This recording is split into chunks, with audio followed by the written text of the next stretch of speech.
York and not in some major metropolitan area, and it's because it's been tried in major metropolitan areas and failed.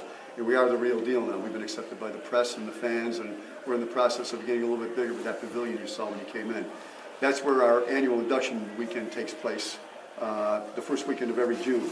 It takes place underneath that roof. And when you're done here, you can go next door, and over there we have the ring from Madison Square Garden that they had for 82 years, from 1925 to 2007. That's the most famous ring in the world. You can take pictures of that, and we moved the gift shop over there if you want to see what we got for sale. Okay.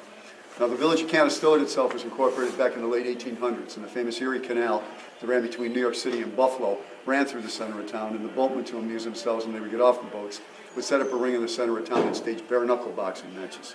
And then down through the years, there have been various boxing clubs here. And then in the 1950s, this former onion farmer that lived around the corner, Carmen Basilio, in 1953 became the New York State welterweight champion. In 1955, the world welterweight champion.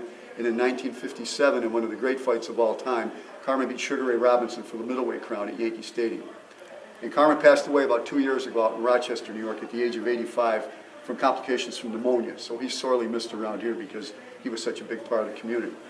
His nephew Billy Backus is also from the Village, and he's also a former world welterweight champion. He TKO'd Jose Napoli's for the title in 4 rounds at the Syracuse War Memorial back in 1970. And Billy now lives in South Carolina. That's Billy right there, by the way. Okay, and he comes up every June for the big events. And Dickie DeVeronica's from the Village, and although never champion, was ranked as high as number 8 in the welterweight division in the mid-'60s. Fought all the great welterweights of that era. Dickie still lives right here in town, right around the corner from here.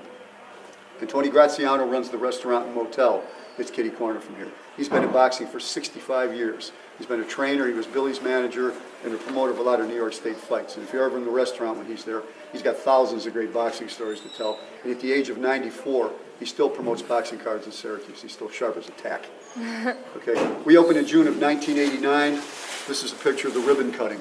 And in this picture we have Floyd Patterson, Kid Gavilan, Jose Torres, and Joe Frazier.